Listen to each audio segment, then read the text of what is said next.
શ્રી સ્વામિનારાયણ ગુરુકુળ રાજકોટ જુનાગઢ અમદાવાદના સંસ્થાપક સદવિદ્યા સદધર્મ સંરક્ષક પરમ પૂજ્યપાદ શાસ્ત્રીજી મહારાજ શ્રી ધર્મજીવનદાસજી સ્વામીનું મંગળ પ્રવચન સંમત 2041 ફાગણ સુદ દક્ષિણે શનિવાર તારીખ 2-3-1985 ગરડા પ્રથમ પ્રકરણનું 77મું વચનામૃતમ શરૂ.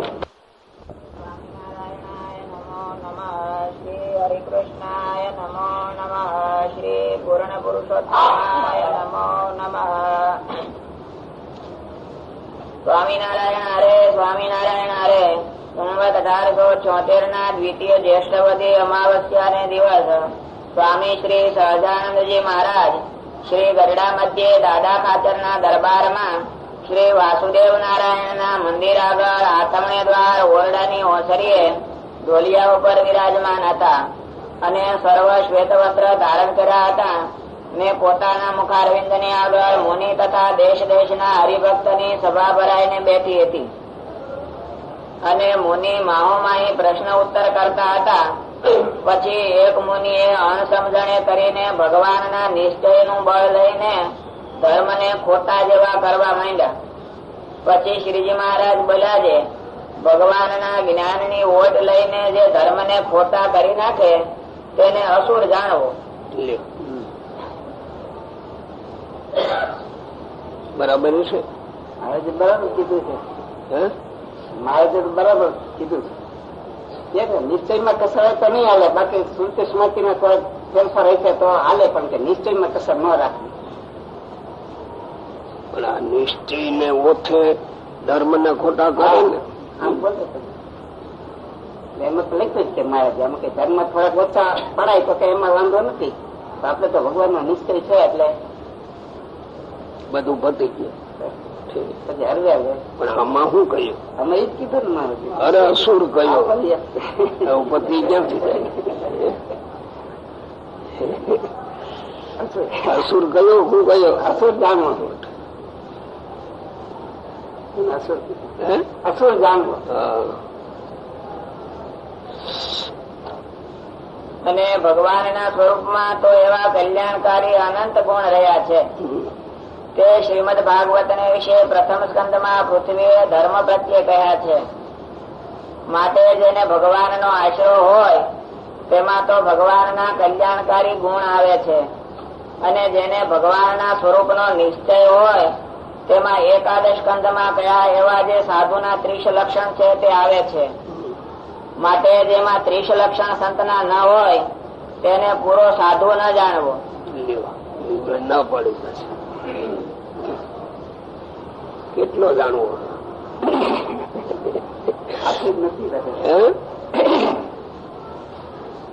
પૂર્વ ન જાણવું હતું કેટલો જાણવું? એના કરતા થોડો ખારો કીધો એમ.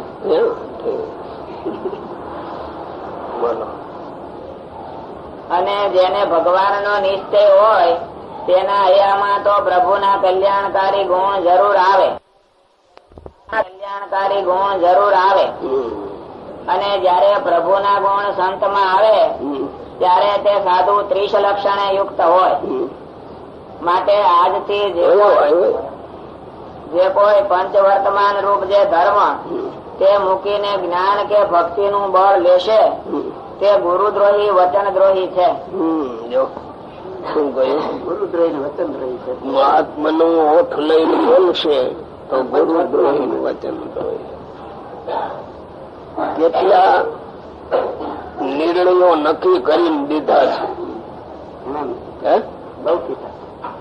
એ આપણને યાદ આવે ને ટાણું આવે તો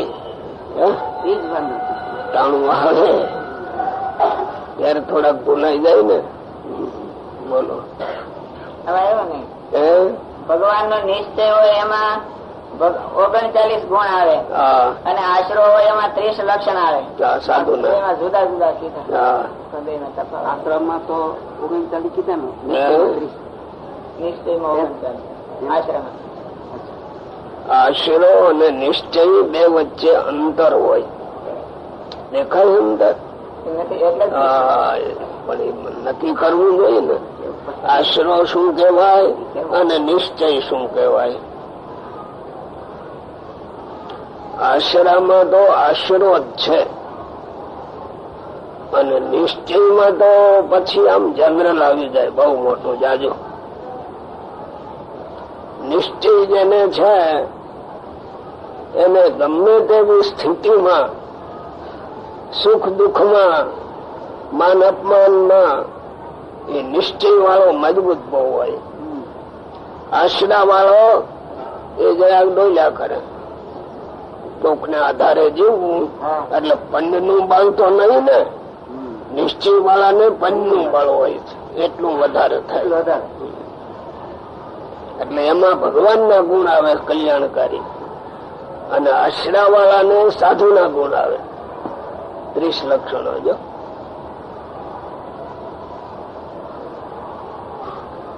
આપણે શું રાખવાનું? જે થાય આવે, આશરો થાય તો વેલા આવે. પણ એમાં સારું શું લાગે? જે સારું લાગે એ લેવું જોઈએ. એ તો સારું લાગે તો એ થોડા એમને આવી જાય છે. આશરો બોલી છે, આશરો બોલી છે અમે, આશરો રાખી મહારાજ કઈક આગા પાછા બોલવા ન દેવું. આ માર્ગ તો બહુ ઊંડાણ નો છે ને, ધીરે ધીરે વિચારે તો ખબર પડે. વ્યવહારમાં રહેવું છે, લોકની આયા કરવી છે અને ભગવાન રાખવા છે ને, એ જરાક અઘરું. નિશ્ચય વાળાને તો જાગ્રત, સ્વપ્ન, સુષુપ્તિ અથવા ગમે તે પરિસ્થિતિમાં એ ભગવાનનો જ આધારે બેઠો છે.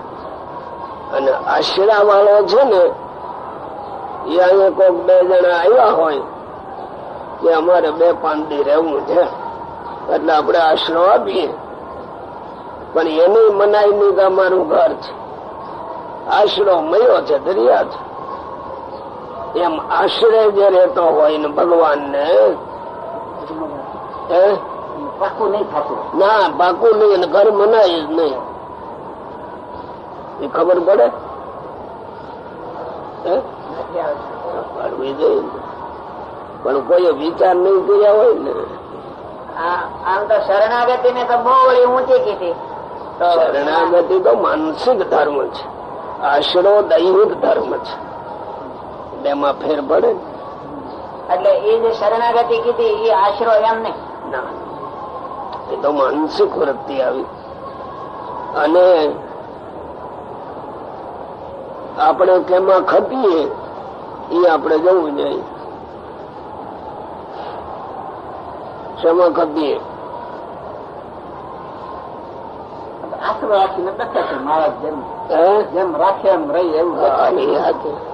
બીજું તો કઈ લાંબી હોય ઓછી પડે. શું દેખાય?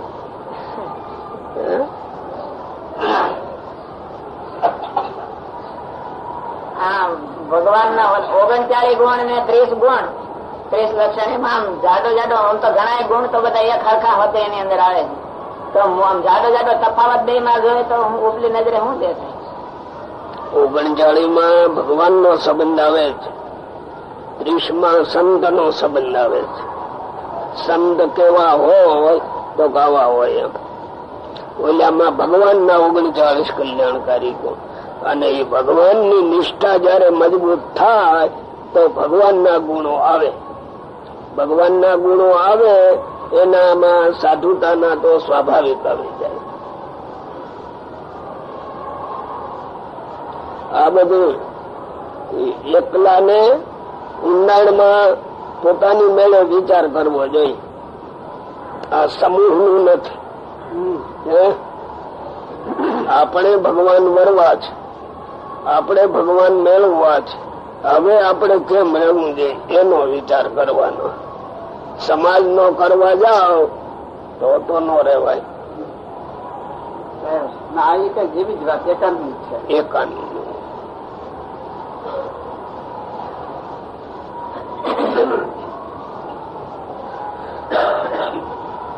ભગવાનના સ્વરૂપમાં તો એવા કલ્યાણકારી અનંત ગુણ રહ્યા છે. તે શ્રીમદ ભાગવત ને વિશે પ્રથમ સ્કંદમાં પૃથ્વીએ ધર્મ પ્રત્યે કયા છે. માટે જેને ભગવાનનો આશરો હોય તેમાં તો ભગવાનના કલ્યાણકારી ગુણ આવે, અને જેને ભગવાનના સ્વરૂપનો નિશ્ચય હોય તેમાં એકાદશ સ્કંદમાં કયા એવા જે સાધુના 30 લક્ષણ તે આવે છે. માટે તે 30 લક્ષણ સંતના ન હોય તેને પૂરો સાધુ ન જાણવો. આમાં તો લખ્યું, પણ આપણે આપણે મેળે વિચાર કરવો કે આપણામાં ગુણ છે કે નથી. જો ગુણ નથી તો નિશ્ચય નથી, આશરો નથી. જો આશરો છે તો આ ગુણ હોવા જોઈએ. એનો આપણે વિચાર કરીએ છીએ ને.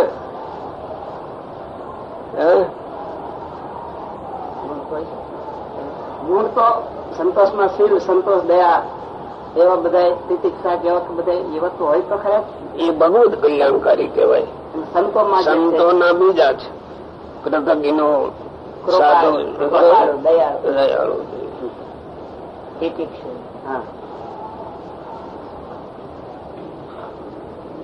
આ બ્રહ્મ વિદ્યા છે ને, શ્રીજી મહારાજ ગયા પછી અમુક કાળ આ ચર્ચામાં હતી, પછી બીજી પેઢીએ પૂરું થઈ ગયો છે. પછી આ વિચારો આખા સત્સંગમાં હતા જ નહીં, છે જ નહીં. એ પાછળથી ગોપાળાનું સ્વામી, ગુણાત્તાનું સ્વામી, અદભુતાનું સ્વામી, બ્રહ્માનું સ્વામી જેવા રહ્યા ત્યાં સુધી કોક દી વાત થતી હોય તો કોક દિવસ, અને લગભગ પછી બદલી.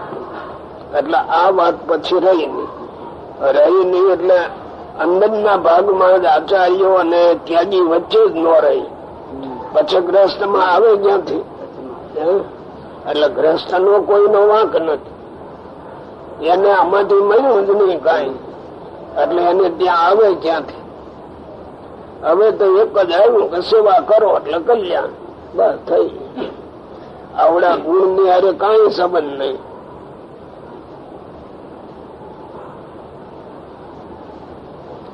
બોલો. અને જેને ભગવાનનો નિશ્ચય હોય તેના હૃદયમાં તો પ્રભુના કલ્યાણકારી ગુણ જરૂર આવે. જરૂર આવે. હવે જો નથી આપણામાં ગુણ તો નિશ્ચય નથી એમ નક્કી કેવું પડે ને, કે છે એમ કેવું પડે. એ તો આજ કહી દે છે ને, આજ ના પાડે છે ને, ના પડે છે. અને જયારે પ્રભુના ગુણ સંતમાં આવે ત્યારે તે સાધુ 30 લક્ષણ યુક્ત હોય. માટે આજથી જે કોઈ પંચ વર્તમાન રૂપ જે ધર્મ તેને મૂકીને જ્ઞાન કે ભક્તિ નું બળ લેશે તે ગુરુદ્રોહી વચનદ્રોહી છે. કઈ કહ્યું? બધું કઈ દીધું. બધું કઈ દીધું. બધું કઈ દીધું. ગુરુદ્રોહી વચનદ્રોહી કેને કયો? કેને કયો? જ્ઞાન અને મહાત્મા નું જોર લઈને ધર્મ ને ખોટો. જ્ઞાન અને મહાત્મા આજે એક જ પ્રવાહ હાલે છે, જ્ઞાન નો અને મહાત્મા નો. સેવા સેવા સેવા એ પ્રવાહ ઉપડ્યો છે ને. જ્ઞાની વયું જવાલ હવે એક જ રહ્યો છે. શું આમાં મહારાજે કહ્યું? આ બે બતાવ્યા પણ બે વયા ગયા, એક જ રહ્યું ભક્તિ સેવા થઈ. જ્ઞાન નું તો કોઈ કહેતું નથી સભામાં, કઈ નથી કહેતું. ભક્તિ અને જ્ઞાન એ બે નું અવલંબન કરી શિક્ષાપત્રીમાં આવે કે નહીં? રસાસો લોલુપ થતા જો પાપને પરોસતા હોય તો એનો સમાગમ ન કરવો.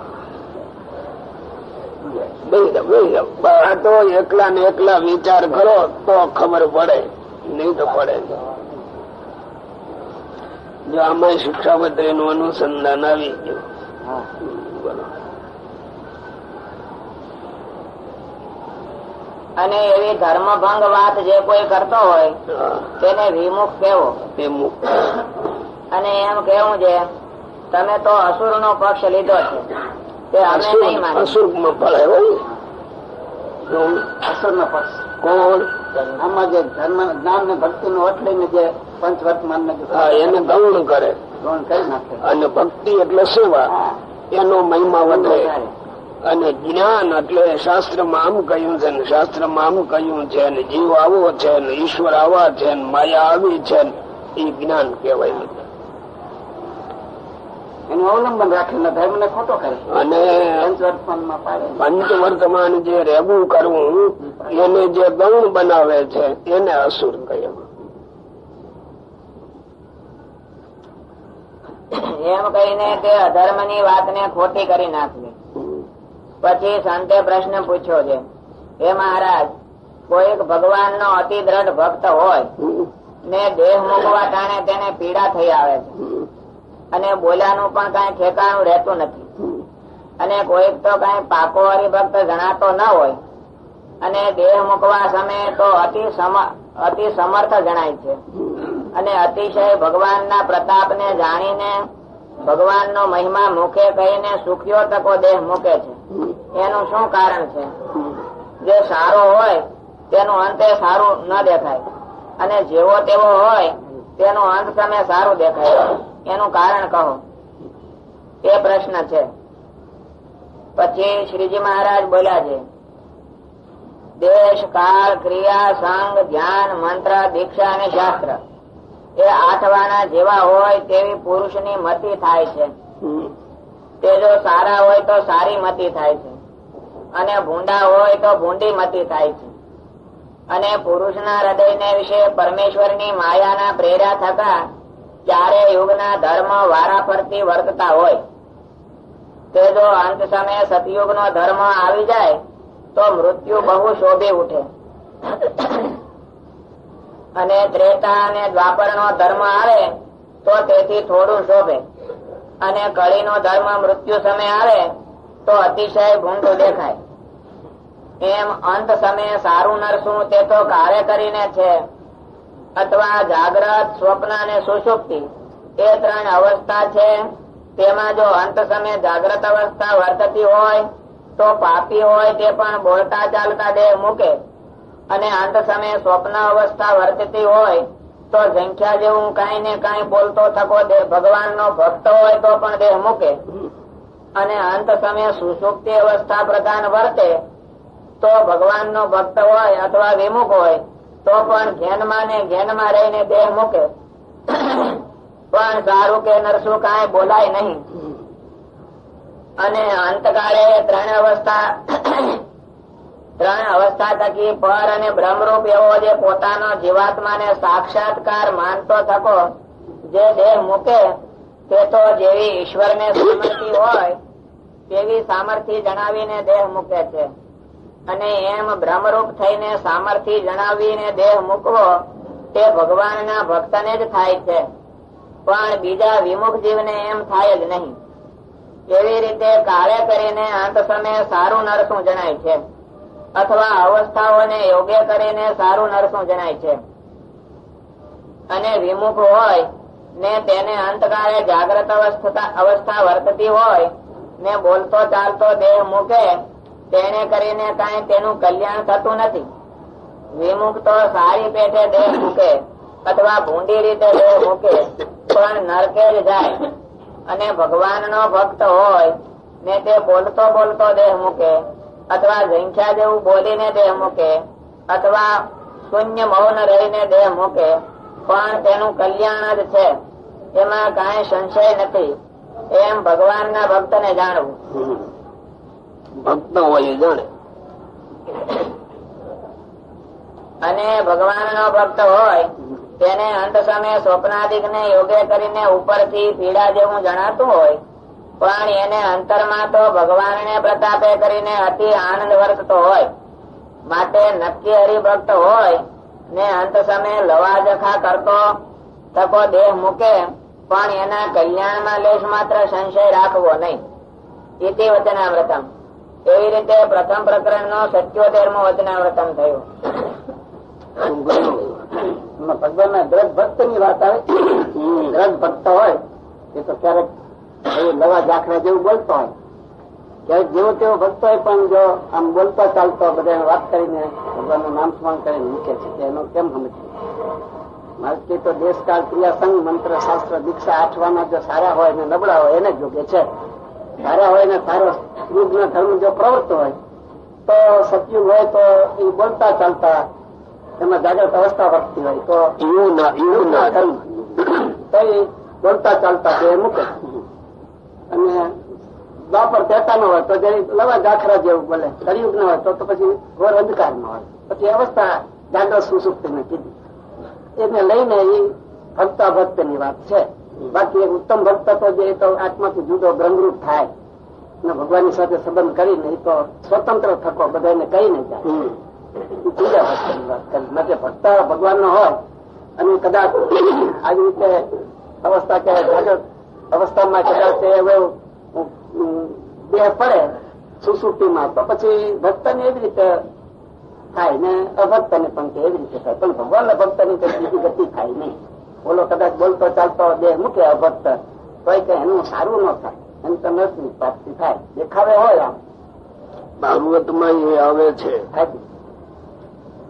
ભગવાન નો ભક્ત હોય ને સુજે તો બ્રાહ્મણ ને ઘરે બરાબર જે સ્મૃતિમાં રહીને દેહ મૂકે, સારા કાષ્ટોમાં બાળે, વેદ મંત્ર થી બાળે તો ભક્ત નથી, એની ગતિ નથી. અને ભક્ત છે સુજે તો બ્રાહ્મણ ને ઘેરે દેહ છોડે યા ચંડાળ ને ઘેરે છોડે. મુક્તાનંદ સ્વામી એની ઉપર લખ્યું છે મુક્ત કહે એ સંશય નહીં,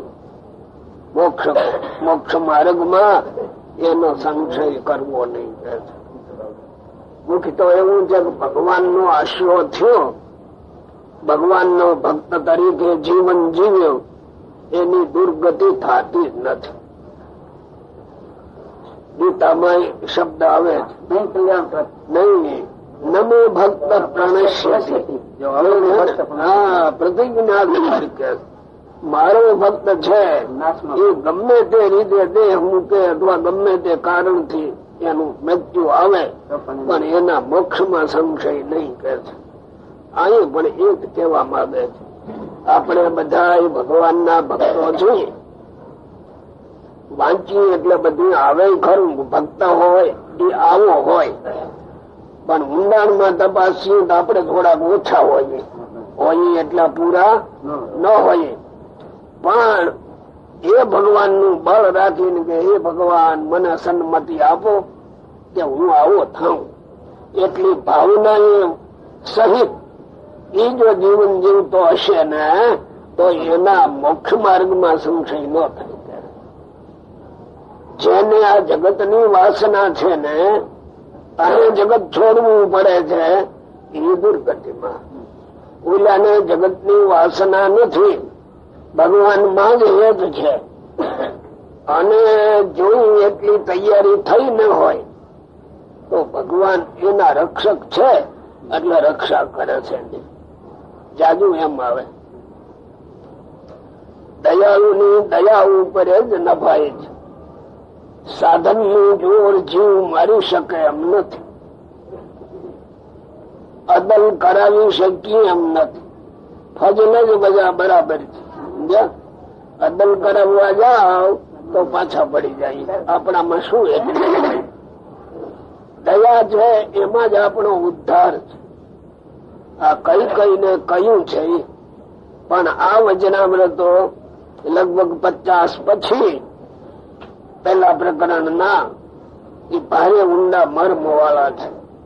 જીવન કેમ જીવવું, સ્થિતિ કેમ કરવી એના જ વચનામૃત છે. બીજું યાદ આવે સ્મલબા જો આપણે સાધુ થયા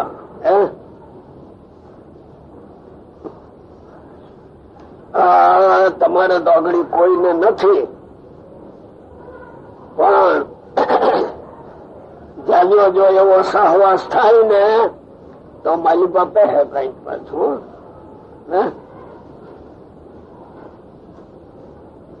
આ લોકની સકામ કામના આમ હોવું જોઈએ ને આમ હોવું જોઈએ ને આમ હોવું જોઈએ. તર્ક થાય કે ન થાય?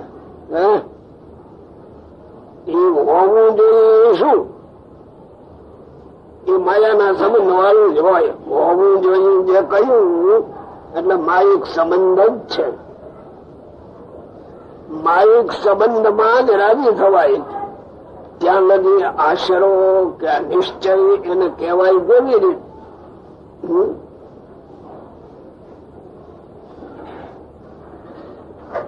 ખરેખર જ્યાં હોય ત્યાં આમ તો વલ્લભભાઈ ઊંડું બહુ છે. બહુ ગહન છે બહુ ગહન છે. મારે તો આપડે એવું જોઈએ કે તમે કરો ને અમે રમના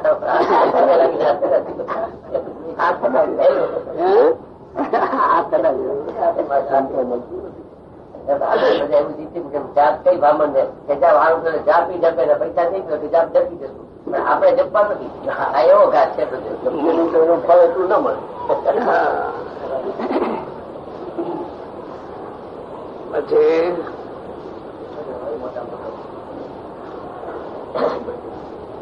સ્વામિનારાયણ હરે સ્વામિનારાયણ હરે.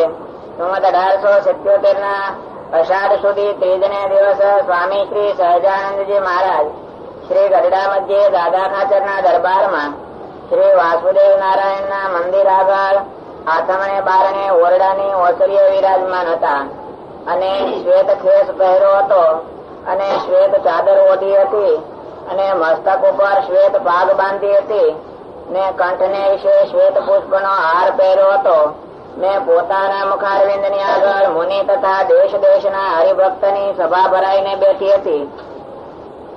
પછી શ્રીજી મહારાજ બોલ્યા છે, સર્વે સંત સાંભળો, એક પ્રશ્ન પૂછીએ છીએ. પછી સંતે કહ્યું છે, પૂછો મહારાજ.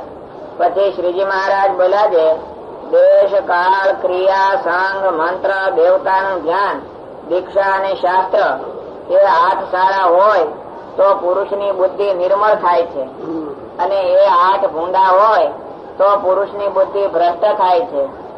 માટે એ 8માં પૂર્વ સંસ્કાર કર્મનું કઈ જોર છે કે નથી? પછી મુનિ બોલ્યા છે, પૂર્વ કર્મનું જોર જણાય છે તો ખરું. જો સારા પૂર્વ કર્મ હોય તો પવિત્ર દેશને વિશે જન્મ આવે ને ભૂંડા પૂર્વ કર્મ હોય તો ભૂંડા દેશને વિશે જન્મ આવે. તેમજ કાળાદિક 7 છે તેમાંથી પણ જેવા જ પૂર્વ કર્મ હોય તેવાનો યોગ બને છે. માટે સર્વેમાં પૂર્વ કર્મનું પ્રધાનપણું જણાય છે. અને દેશ વાંચ્યું આપણે બરાબર, પણ આ માટું માલિબા માપવું.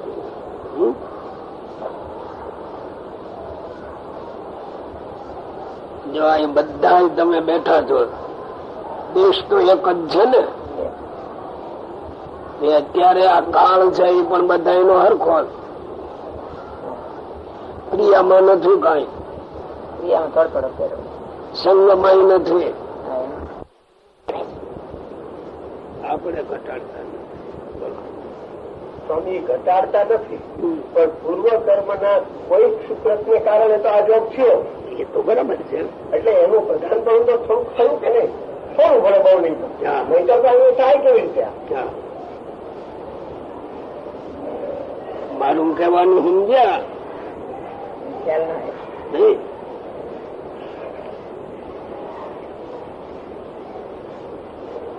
આપણે બધા આવીએ છીએ આમાં, લગભગ ગામડાના હોય કે નગરના?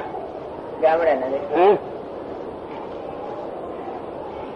ઓલા લોકો અહીંયા બેઠા હોય એ આપણને કેવા જાણે?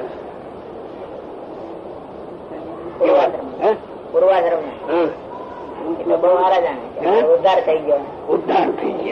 માને કે ન માને? એ એક ધારું માને ને, એક જ ધારું માને. હવે આપણે વિચાર કરો, આપણો ઉદ્ધાર થઈ ગયો એ બી આપણી ક્રિયાઓ હશે ને બધી. જોવી જોઈએ ને. આમાં બધાની હરખી હશે કામ ઉદ્ધાર તો બધા નો થઈ ગયો એટલે ક્રિયા હરખી થઈ જવી જોઈએ ને. ન થાય આમાં કઈ વિચારણા માંગતું છે કે નહીં. એ રીતે બધા આપણે બરાબર જશું ને. હવે વિચાર કરવાનો કે નહીં. ઓછા વધતા તો હોય જ. પણ હવે અમારા બે વચ્ચેની વાત રહી એટલે તમારી નિર્ણય અમારે ન થાય. કારણ કે ગ્રહસ્થ છે એ આપણને બળભાગી જ માને છે. બળભાગી જ માને છે. અમારે વિચાર કરવાનો આપણે બળભાગી થઈ કે ઓછા ભાગી થઈ એ આપણે જ વિચાર કરવાનો. જો આ વચનામૃતો છે શ્રીજી મહારાજ જે દિવસે હશે એ દિવસે 5 જણા હામાં બેઠા હશે. એ બધા ભણેલા હતા ને હામાં બેસનારા. અને છતાં વાત આવી ઝીણી કાઢીને મૂકે અને ઓલા સમજી જાતા હશે ત્યારે મુકાય નહીં તો મુકાય કેવી રીતે ભાઈ. આજે આ બધા સમજુ થઈને આપણે બેઠા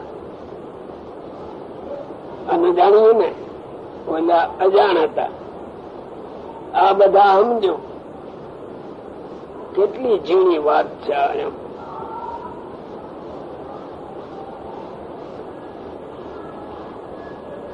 બધા પૂર્વાશ્રમી આપણને બળભાગી માને છો.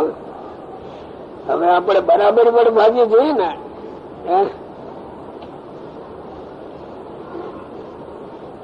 એનો વિચાર આવે ખરો?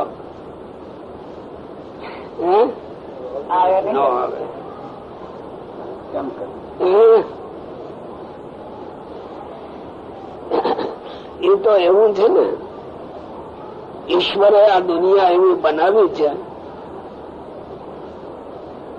એક ફેરે કોક બોલે ને એમાંથી બધા સમજી જાય તો તરીને વયા ન જાય.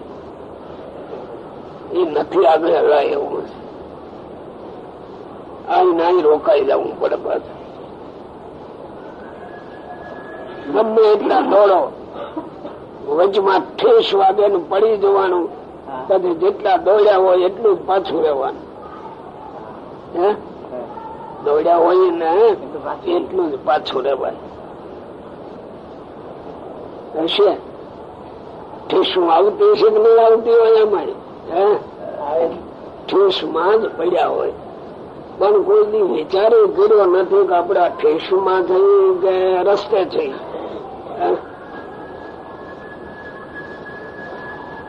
આ તો વિચાર આવે તો ખબર પડે, નહીં તો ન પડે.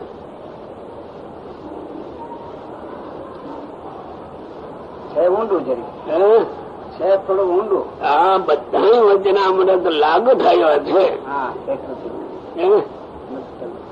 એ મોક્ષ ભાગી આત્મા એને કેમ ચેતીને ચાલવું એ જોવાનું છે. કેવો રસ્તો મારે માટે બરાબર એ પોતે પસંદગી કરવાની રહી. શબ્દમાં તો પૂછ્યું કે દેશ કાળ ક્રિયા સંગ મંત્ર સાક્ષર દીક્ષા આઠવાના એમાં કઈ પૂર્વ કર્મ નું જોર છે કે નથી? એકનું જોર છે, ઓછા વધતું બધાયનું. કોઈક ને કોઈનું, કોઈક ને કોઈનું. દેશ કાળના એ બધા ધર્મો બીજા જ કરે. એમાં જાગૃતિ રાખી અને હું ખેંચાઈ જતો નથી ને એને જોયા કરવું પડે. એને પોતાને જોયા જ કરવું પડે. તમારે સારામાં સારો ઘાટ બનાવવો હોય અને 5 જણા આવીને બેસે અલગ મલગ ની વાતો કરતા હોય, પણ તમારે જો ઉલ્યામાં ધ્યાન હોય તો એ ગમે એટલી વાતો કરે ને અને વાતોમાં ધ્યાન દેવા જાવ તો ઘાટ બગડી જાય. એટલે મોક્ષ માર્ગે ચાલેલો આત્મા એને પોતાનો ઘાટ ઘડવાની તૈયારીમાં રહેવાની. એ ઘાટમાં કઈક વિઘ્ન આવે ત્યાં સજાગ થઈ જવું, એમાં ભળાય નહીં દેવું. તો એ કે આ વચનામૃત છેવટની પરિસ્થિતિના બધા આવ્યા. આની આ સાધારણ સ્થિતિના નથી. એ ધીરે ધીરે પોતે પોતાનો ગુરુ થઈ અને માલિબા વિચાર કરે તો એને કઈક દેખાય. ભાઈ બધાને નો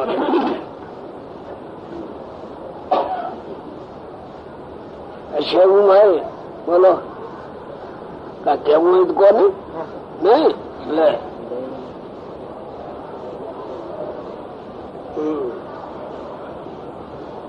એ આઠ ભૂંડા થાય તો પુરુષ ની બુદ્ધિ ભ્રષ્ટ થાય છે. માટે આઠેમાં પૂર્વ સંસ્કાર કર્મ નું કઈ જોર છે કે નથી? પછી મુનિ બોલ્યા છે પૂર્વ કર્મ નું જોર જણાય છે તો ખરું. જો સારા પૂર્વ કર્મ હોય તો પવિત્ર દેશ ને વિશે જન્મ આવે. તમારે આ ભાગવત ને વાંચો ક્યાંય આવે ખરું? પોપટ ના 2 બચ્ચા યાદ નથી. એક બ્રાહ્મણ ને ત્યાં ઉછર્યું ને એક ખાટકી ને ત્યાં ઉછર્યું. મા બાપ તો બે ના એટલા બધા, બેમાં ફરક પડ્યો હશે કઈ? સંગ ફેર થઈ ગઈ. આપણે આમાં ઘણું દેખીએ. સંગ ને અંગે જ હોય છે અને સંગ જેવું કોઈ બળવાન નથી.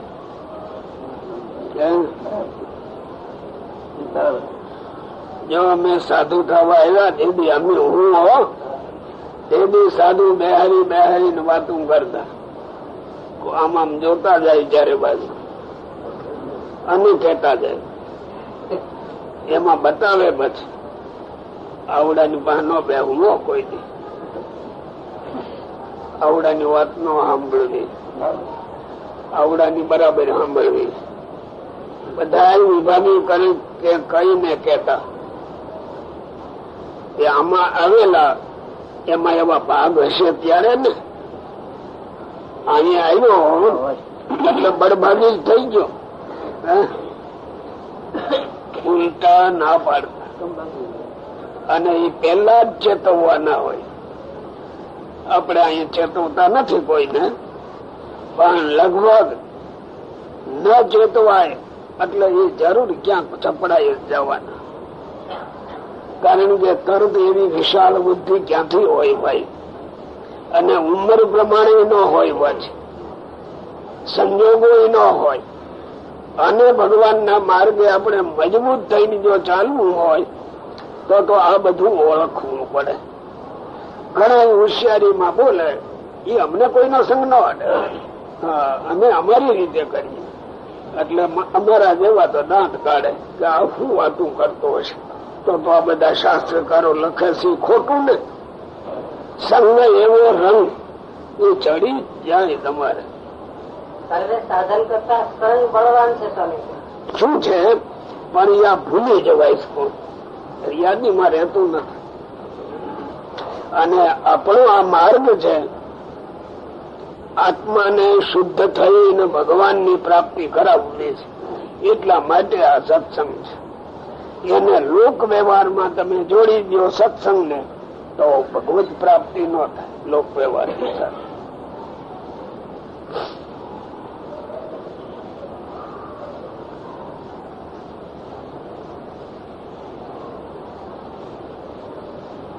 તેમજ દેશ તેમજ કાળાદિક સાત છે તેમાંથી પણ જેવા પૂર્વ કર્મ હોય તેવાનો યોગ બને છે. એવો યોગ જ બને છે. માટે ખબર જ નથી ઓલા જીવ ને તો શું કહીએ આપણે. જીવ પ્રાણી માત્ર માયા માંથી નીકળ્યા છે, ગંધારી ચીજ માંથી જન્મા છે. એટલે ગંદકી તો પડી જ હોય. અને તમારે લોક માર્ગે મંદિરે હોય તમે પગે લાગો ને બધું ખરું ખરા.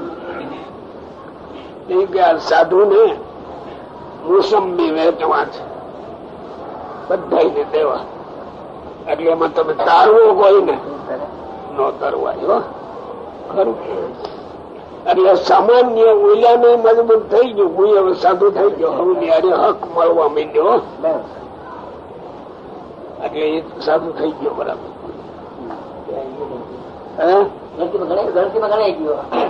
ગણતરીમાં જ ગણાય જાય ને, તે આપણે બધા વિચાર કરવો પડે. ભગવાન પુરુષોત્તમ નારાયણ ગણતરીમાં જ ગણાય જાય ને, તે આપણે બધા વિચાર કરવો પડે. ભગવાન પુરુષોત્તમ નારાયણ એના કૃપાના પાત્ર આપણે કેમ થવાય એ આપણે જ વિચાર કરવાનો છે, એ ગુણ પ્રાપ્ત કરવાના. એ નિષ્કાળાની ગાંઠ લખ્યા ને એ ખરેખર છે. આમાં ઘણા આવે છે આપણામાં યાદી થવાય એ કેમ ક્યાં ગાડા હોય એ તો નહીં બે એમને બેસી જા.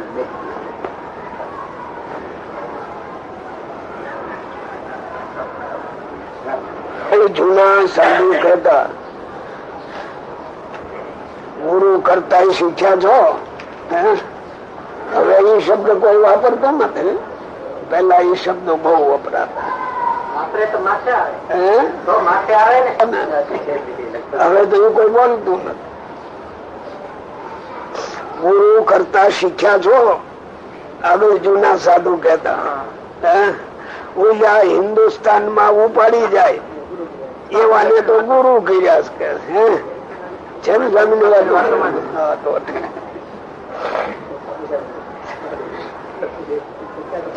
આ બધા વચનામૃતો રહસ્યના ઊંડા આવ્યા. 50 વચનામૃત પછી પ્રથમ પ્રકરણ ના એ ખૂબ જ આત્મલક્ષી બધા.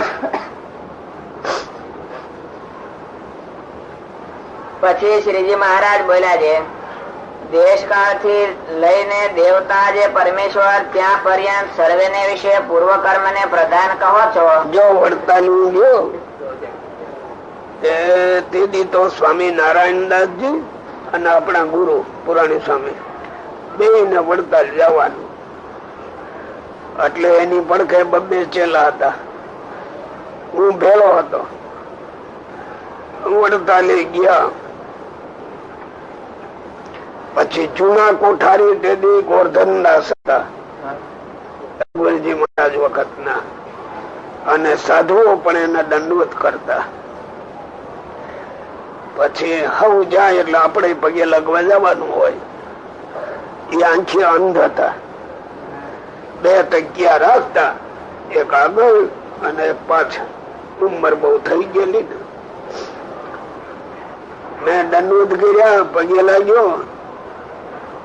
એની ટેવ હતી એકદમ મોઢા ઉપર હાથ લઈ જાય, હોલ બાપા, હોલ બાપા, હોલ બાપા, તું કોણ, તું કોણ, તું કોણ એમ પૂછે.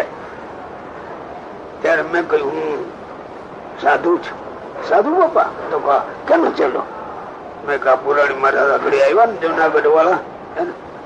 તો ત્યાં 2 હાથ લઈને મારે ગાલ, ઓલ બાપા, ઓલ બાપા. ઓહો, તું ભાગ્યશાળી, તું ભાગ્યશાળી, આવા ગુરુ તને મળ્યા કે છે. એમ કરીને છોડે નહીં આપણને પાછા.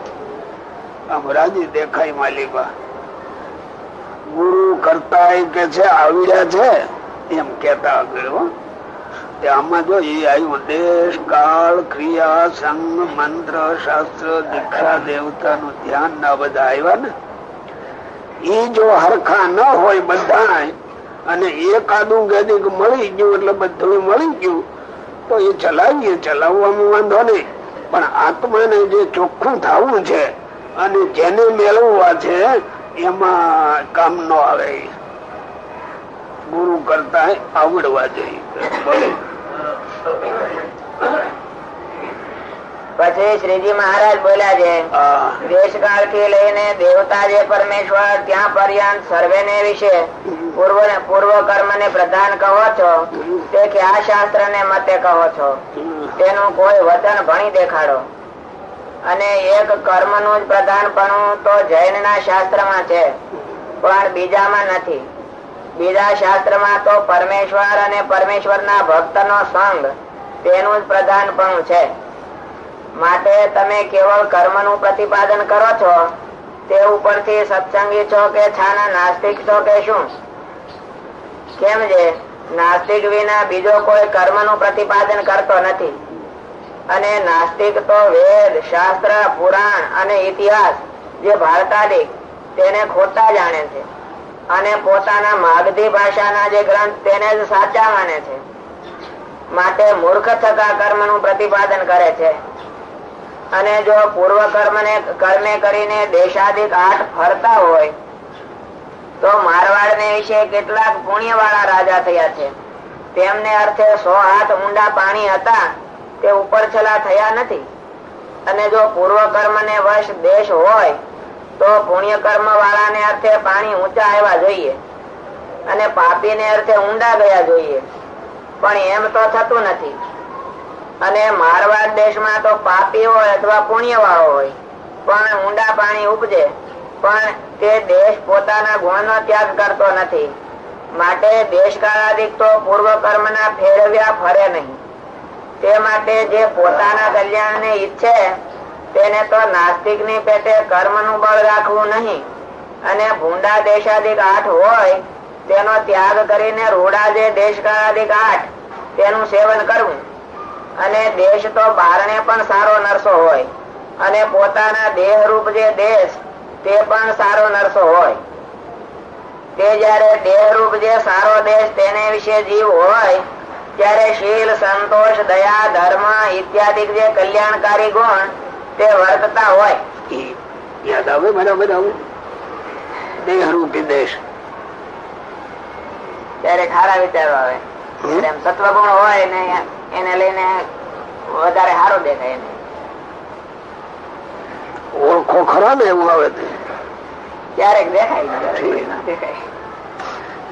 ઓળખવું જોઈએ ને. અત્યારે હું ક્યાં દેશમાં બેઠો છું, કયો કાળ મારે માટે છે, એ બધું માલિબા દેખાય.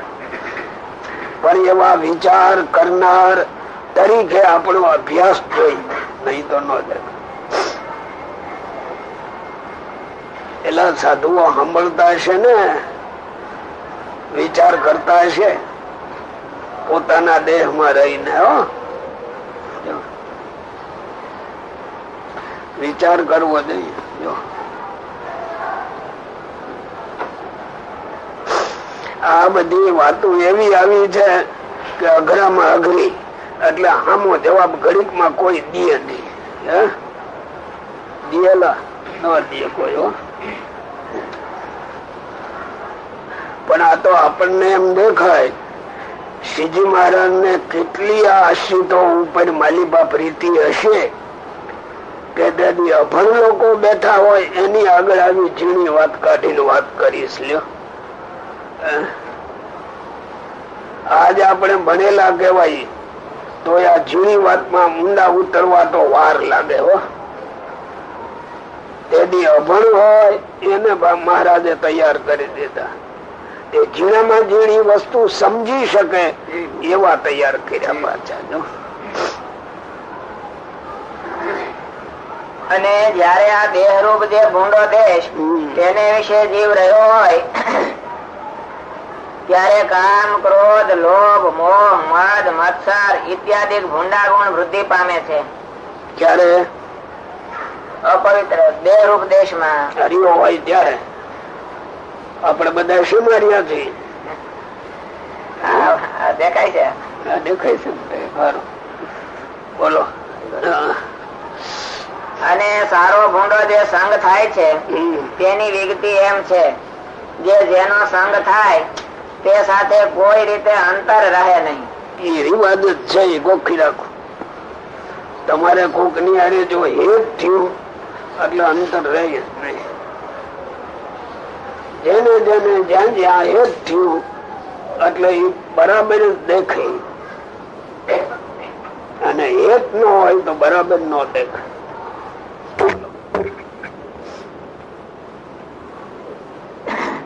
ત્યારે તેનો સંગ થયો જાણવો. અને ઉપરથી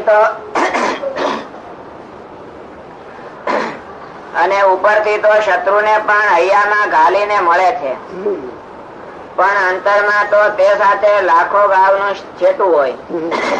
એવી રીતે ઉપરથી સંગ હોય તે સંગ ન કહેવાય. અને મન કર્મ વચને કરીને જે સંગ કરે તે જ સંગ કર્યો કહેવાય. માટે એવી રીતે મન કર્મ વચને સંગ તો પરમેશ્વર અથવા પરમેશ્વરના ભક્ત તેનો જ કરવો, જેથી જીવનું કલ્યાણ થાય. પણ પાપીનો સંગ તો ક્યારેય ન કરવો. સંગ કરે એને પાપી નો માનતો હોય કઈ સંગ કરે ને એનો. આ બધું પેલા બહુ હતું, ઓળખાણ બહુ કરાવતા. એની વાત નો થાય, એની આ નો થાય, એટલે એનો સંગ ઓછો લાગતો. પછી આ વિશાળ દ્રષ્ટિ આવી ગઈ એટલે કોઈ કોઈની કોઈને નિંદા કરવી નહીં. એમાં થઈ ગયું ભેળસેળ. આ ભેળસેળ ની પ્રજા અત્યારે છે બધી, સમજ્યા? બોલો. અને પછી મધ્યાહન સમયે શ્રીજી મહારાજે સર્વ નાના નાના વિદ્યાર્થી સાધુને પોતાની સમીપે બોલાવ્યા અને એમ કહ્યું છે, તમે સર્વે વિદ્યાર્થી મને પ્રશ્ન પૂછો.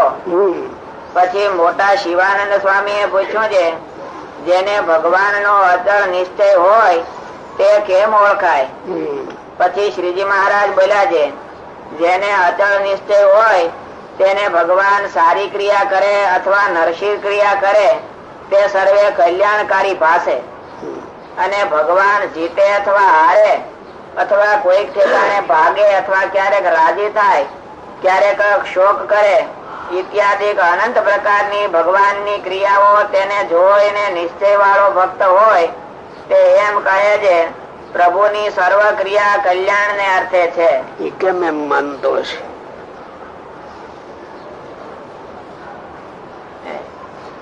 પેલેથી ઓળખાણ થઈ ગઈ કે આમાં કોઈ ખરાબ વસ્તુ એને જગ્યા જ નથી, એટલે પછી તો એમાં શંકા કરવાની રેજ નહીં.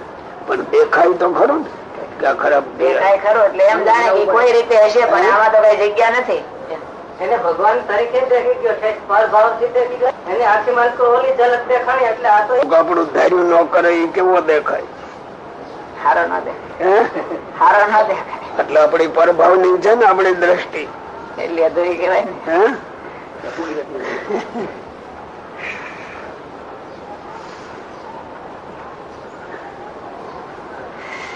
આ વચનામૃતો ખૂબ જ ઊંડાણ ના છે બધા.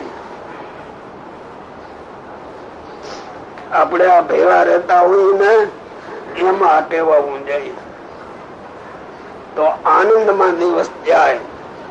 અને આવો છે ને આવો છે ને આવો છે એ પૂછા કરીએ તો હા, એટલે ભગવાન સંબંધી જ્ઞાન હોય જોઈએ.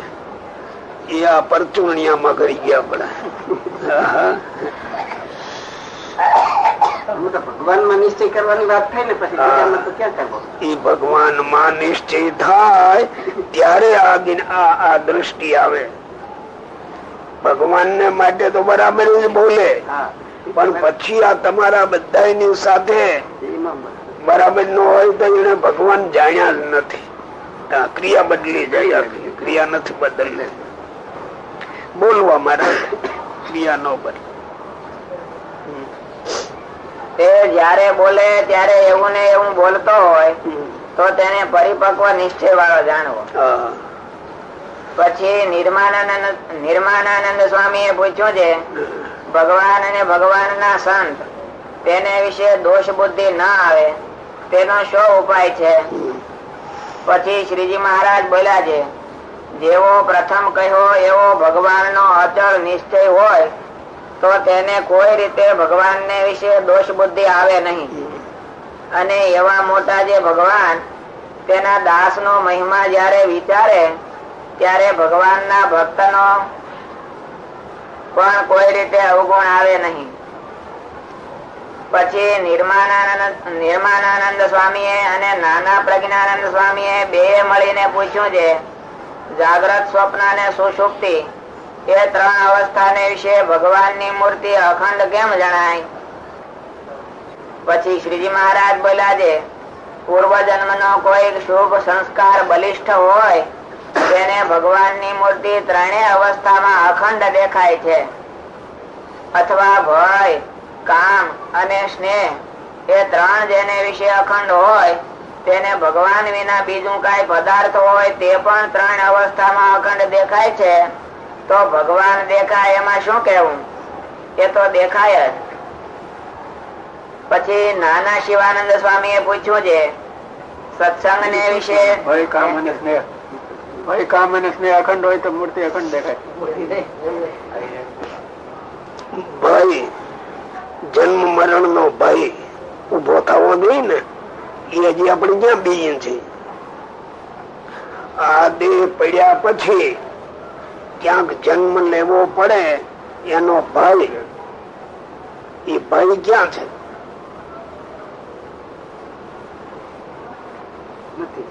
કોઈ ભય લાગ્યો? શું થયું છે ઉલટું? અમે તમને એવું ગોખાવી દીધું કે અક્ષરધામ માં જ આપણે જવાનું, એટલે ઓલાનો ભય તો હોય ગયો.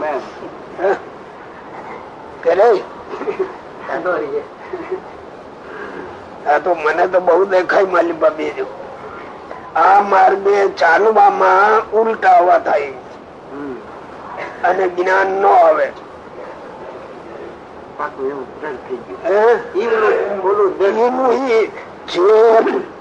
ઘરેલું હતું એ દોષ રૂપ માં પહેરાઈ ગયું.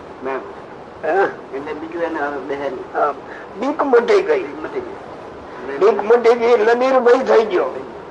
નિર્ભય થયો એટલે મન માન્યું ગમે એ કરે.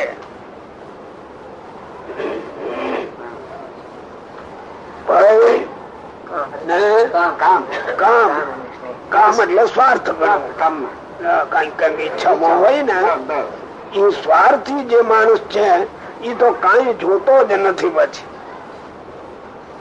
અર્થી દોષાન ન પશ્યતી, એને કઈ બીજું દેખાતું નથી પોતાના સિવાય. ભાઈ કામ અને સ્નેહ. જોજો જેને જેને વિશે હેત થાય પછી એની વાત પેલી મનાય, પછી બીજા. જો ગુણોત્તર સ્વામી લખ્યું છે, હવે આવડા માનતો નથી પણ એને હેત કે હારે છે તો કોઈલા શિવ ફલાણા ની હારે છે તો પછી એને જોડ્યો. ગુણોત્તર સ્વામી જેવા સમર્થ સાધુ અને ઉલ્યાનું તરત માન્યું માલી બાથી. એટલે આ જગત આવું છે. એમ ભગવાન માં સ્નેહ એવો થાય પછી એને બીજું કઈ દેખાતું નથી માલી બા. આ બધા તળિયેથી ઊંડાણ માં તપાસીએ તો હાથ આવે, ઉપર જવા ન દેખાય. બોલો પછી. પછી શ્રીજી મહારાજ બોલ્યા છે પૂર્વ જન્મ નો કોઈ શુભ સંસ્કાર બલિષ્ઠ હોય તેને ભગવાન ની મૂર્તિ ત્રણેય અવસ્થામાં અખંડ દેખાય છે. અથવા ભય, કામ અને સ્નેહ, ભય, કામ ને સ્નેહ એ ત્રણ જેને વિશે અખંડ હોય તેને ભગવાન વિના બીજું પદાર્થ હોય તે પણ ત્રણ અવસ્થામાં અખંડ દેખાય છે. તો ભગવાન દેખાય એમાં શું કેવું? એ તો દેખાય જ. આપણે કેવું છે એમાં ભય, કામ, સ્નેહ? હજી તો એક એમાં નથી બેસતા. એમ બોલાય કઈ? એમાં દેખાય તો ભગવાન માં દેખાવું છે એમ કે છે મારા તો કઈ છે યાર, તો હું પૂછું. એટલે હવે આ તો સરળ છે કે જગત ની કોર નું તો તરત દેખાતું જગત ની કોર નું તરત દેખાય એમ તમે કહો છો ને. હવે સમજી જ લ્યો કે જગત તમને આમ ખરું થઈ ગયું. એવું આ ખરું નથી થયું. એટલે એટલે આપણે કાચા છે. આમથી આમ મેળવવું જોઈએ ને પાછું. ઈ દયા કરે ને પાકા થઈ જાય તો બરાબર છે, પણ બાકી હજી આપણે પ્રયત્ન કરીને આપણે પાકા નથી થયા. આપણો પ્રયત્ન નથી. ઓલું તો સહેજે સહેજે થઈ જાય. સહેજે આને માટે મહેનત કરવી પડે. આપણે સાધુ ને હશે ને ત્રણેય વના એ તો રખાય નહીં ને.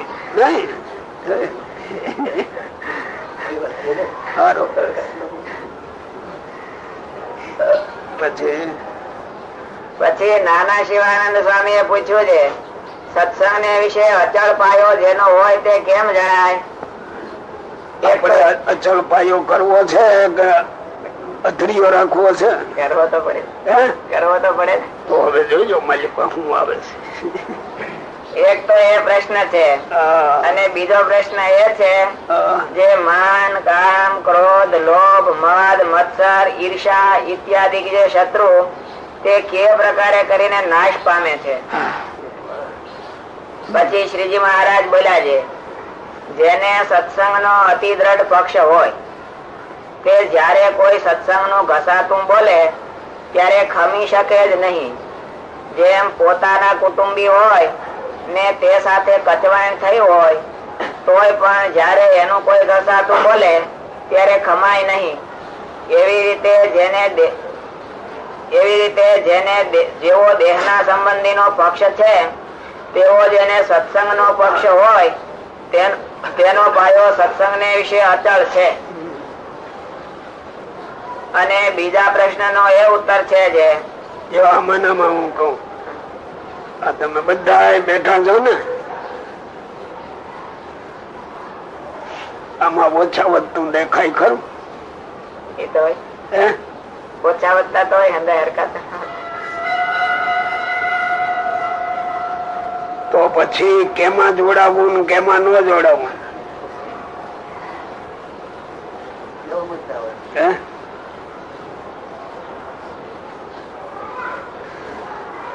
એ વિચાર ન કરાય, કરવો જ પડે ને.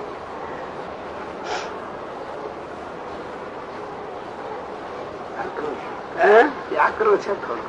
આ તો આકરું જ છે ને, આ કઈ હેલી વસ્તુ થોડી છે. આ તો માલિબા વિચારણા માગે બધી. આ તમે ગ્રસ્ત હો, આ ત્યાગી હોય. જયારે આપણે ભગવાન ના આશ્રિત થયા એટલે ધ્યેય તો એક જ છે, ભગવાન પાસે જવા.